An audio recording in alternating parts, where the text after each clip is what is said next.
అయిపోతున్నారు అనే మాట వాస్తవం. ఇది నిజంగా అచల చింతామణికి నేను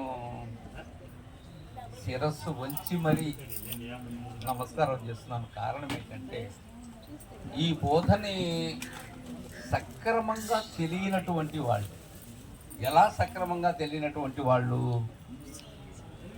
ఇక్కడ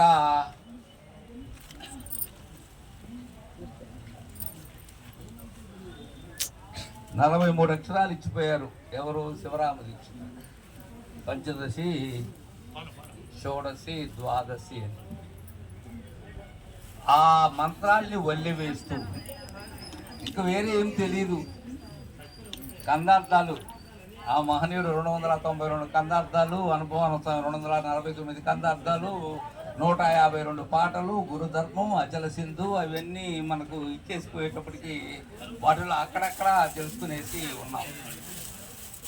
ఒక్క విషయం చెప్తాను, అంటే ఎవరో వేరే వాళ్ళ విషయం నేను చెప్పాల్సిన అవసరం లేదు. నాకు మా నాన్నగారు నాకు 7 సంవత్సరాల వయసులో మొట్టమొదట భీష్మ పర్వం ఇచ్చారు నా దగ్గర చదవమని.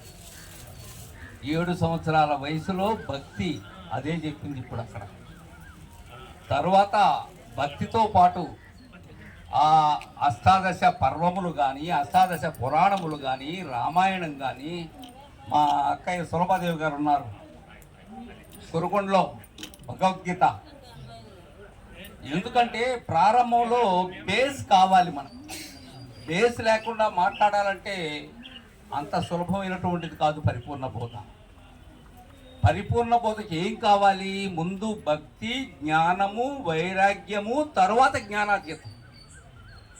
నీకు అసలు ఫండమెంటల్ బేసే లేదు. నీకు బేస్ లేకుండా ఏం చెప్తావు నువ్వు? కదలడట పరమ పురుషుడు, కదలికమాయట, ఇటు కదలికకి ఏదో మొదలైన పెద్దలు వరికి కదలనేది కలదు, లేదు కదలిక అనొచ్చు. ఎక్కడ నేర్చుకున్నావు అది? ఇందు గలడందు లేడని సందేహం వలదు, భాగవతం. ఇందాక కొందరు పద్యాలు బ్రహ్మాండంగా పాడుతూ ఉంటారు. కాదు, సంపూర్ణంగా తెలుసుకోగలగాలి. ఎలా ఉండాలి అంటే అస్సంగ శస్త్రంగా ఉండాలి శిష్యుడు. ఏది అడిగినా సరే, ఎక్కడ అడిగినా సరే చెప్పగలిగేటువంటి వాడే సద్గురు సార్వభౌముడు. జై సద్గురు మహారాజుకి. ఎందుకంటే ఎక్కడ కూడా తొడకాల్సిన అవసరమే లేదు నిజగురు సార్వభౌముడికి.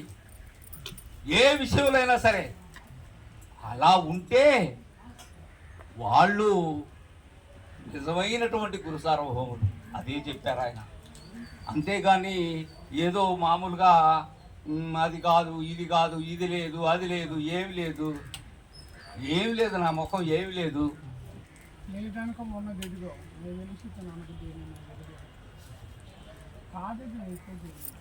అవుతుందా? దానికి ఎంత కావాలి? ఎంత కావాలి దానికి? జై సద్గురు మహారాజుకి జై.